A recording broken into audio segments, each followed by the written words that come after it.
Hey guys, thanks for watching another episode of Builds by Bailey. Today we're going to put suspension on a mystery car. So why don't you guys follow along? I think you're going to like it. 7, 6, 5, 4, 3, 2, 1. You'll never have the sacred stone. Oh, this you crazy mother.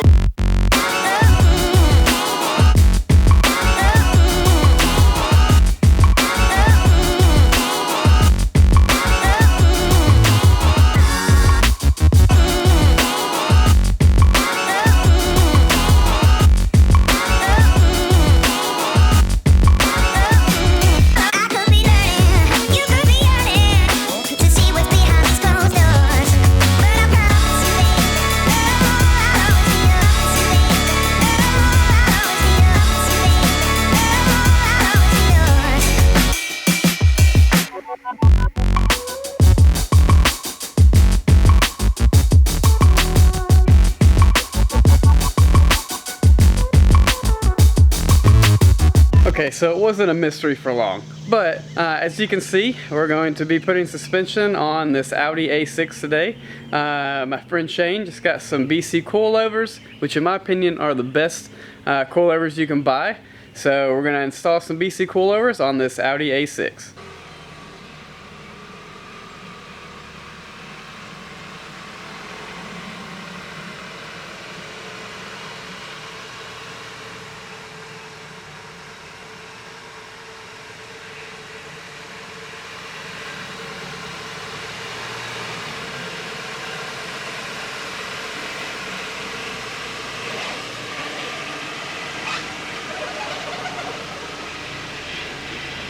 Like I said, only the best BC coilovers. These are just the BR series, which are your like entry level. But for luxury cars, it makes them ride really well. So he didn't go with any kind of special spring rates or anything like that. In my opinion, if you're just using it for a daily driver, you don't need it. So let's go ahead and let's take these out and put them on. So since this is a daily driver, the thing that we are wanting to get rid of the most is that tire gap there. So it's the same on the front pretty much. We don't want any gap to be from the fender to the tire. So we're actually going to be bringing this one down to the top of the tire sidewall line. So right where the tread meets. So this line right here. So we're going to actually get rid of that much space. So that's what we're achieving today. I'm going to take off these fresh new avant-garde wheels and start working.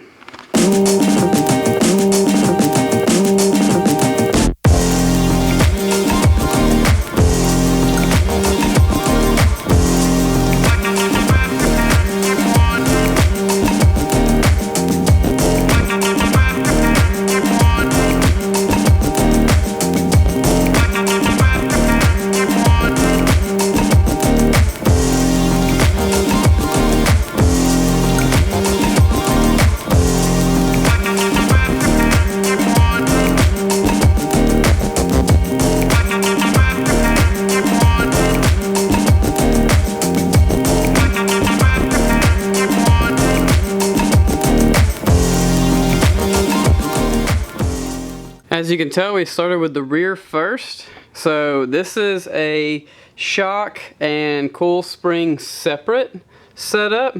On most true coilovers, there's going to be a spring on top of the shock itself.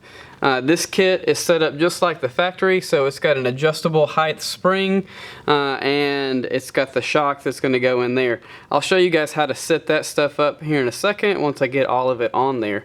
But the first thing we're going to do is we're going to come down here and break loose the bolt on the bottom there and take out the two bolts up top up there and get the shock out of the way, and then figure out a way that we can compress that spring and get it out.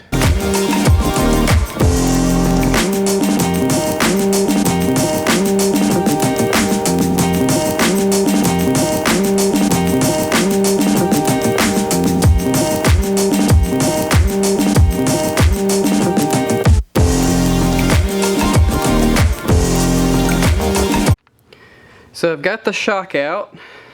I had to replace the top hat on the new shock with the old one, But as you can see, I've got a spring compressor rigged up in here on the spring. I'm gonna start compressing this one side. There's not really any room to get in there to the other side. So we'll see if we can get it loose that way. If anything, I can take the tension off of the spring, and then I might be able to take a bolt out on the side here and figure out a way I can wiggle it out. But all I really have to do is be able to kind of tighten it up just enough just to try and flip it sideways and get it out.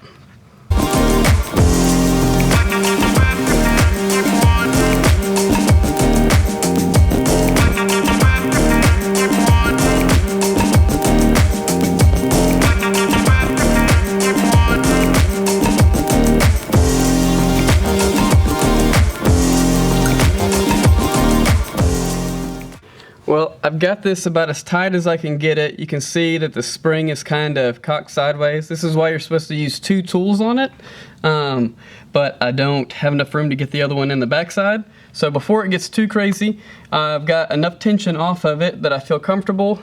I'm going to go ahead and on this upper control arm, these are adjustable points, so I'm actually going to make a line on both sides with a Sharpie so I know where to put it back at. So that way when he goes to get an alignment in the next couple of days that it's not too far off. But I'm going to go ahead and do that so I can take the top off and we can pivot this out of the way.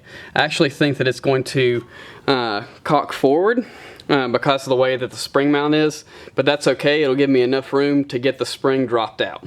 After fighting with this thing for about 30 minutes, finally got the spring out of it. I ended up having to take the sway bar bolt loose there that you see, and then I could push down on it and get enough pressure. I had to reset the coil spring tool. I had to reset that like twice, and it finally came loose. But all of it is out. Now we'll change the top hats over on the shock and get everything ready to go back together. So I took a 16mm socket, put it on the end of an impact, and zipped the nut off of the top of that, so this will come right off now. That's the preferred way to do it.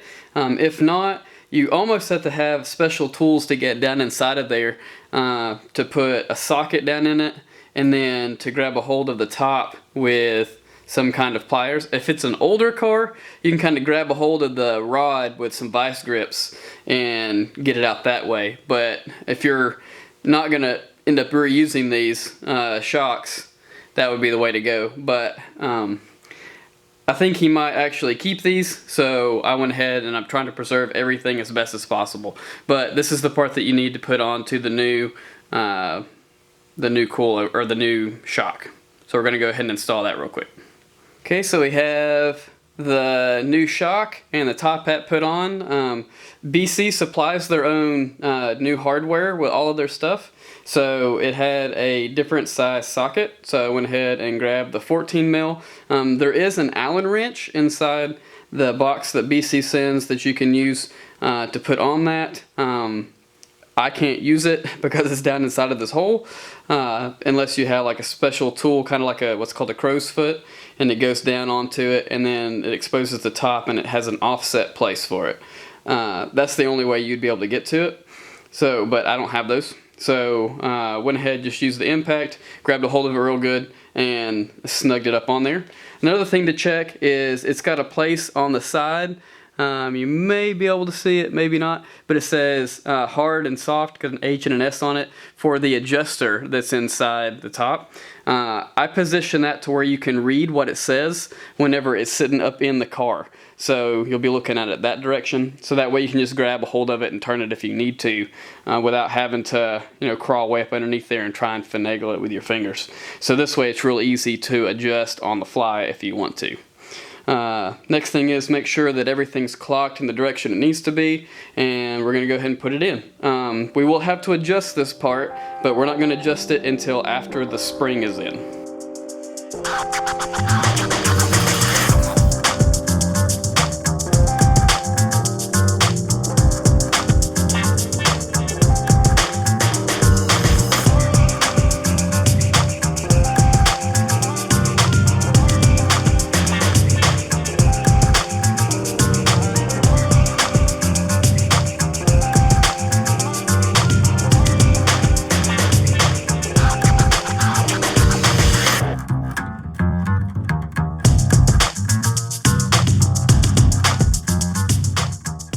Well, I got all of it back in. I don't have to adjust the shock coil. That actually was preset pretty well from BC. Another good reason why you should choose them.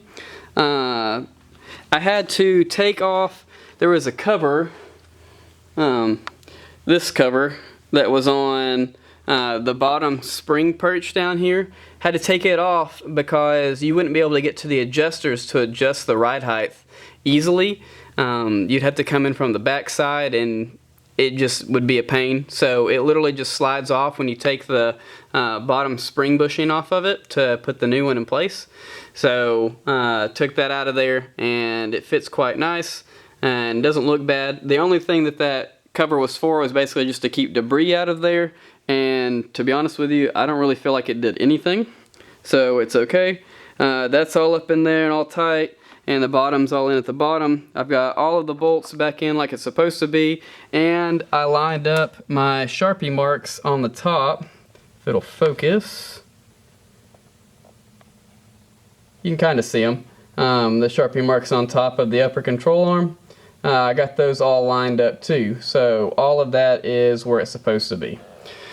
So hopefully everything when I put it back together will track straight like it should.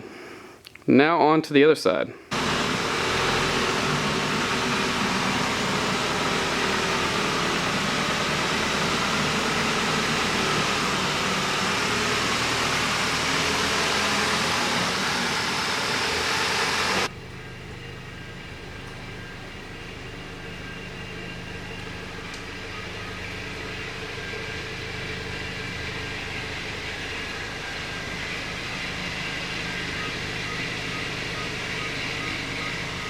Well, I spun the car around and tried to settle the back just a little bit.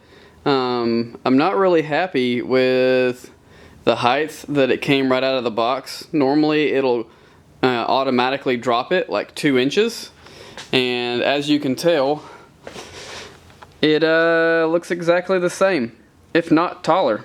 So there is some adjustability there, but I don't know if I've got enough.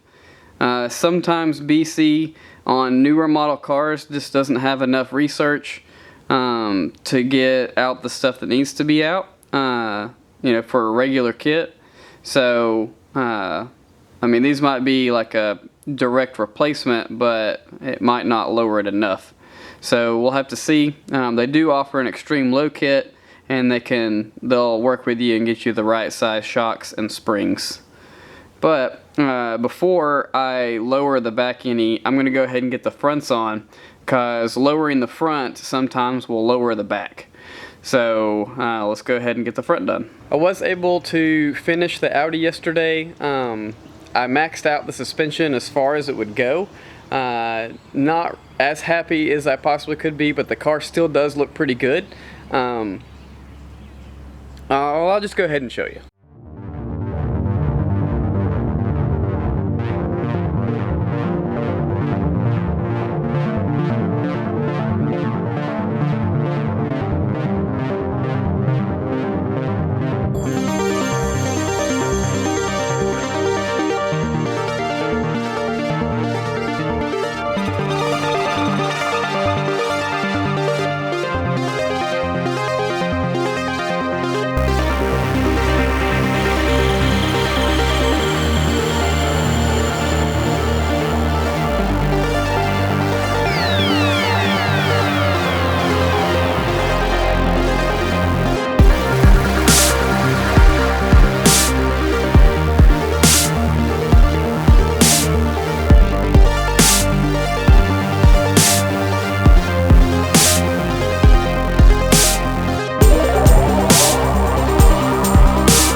So as you can see, there's still a little bit of a tire gap. This is maxed out as low as it will possibly go with just the standard set that you would buy from BC.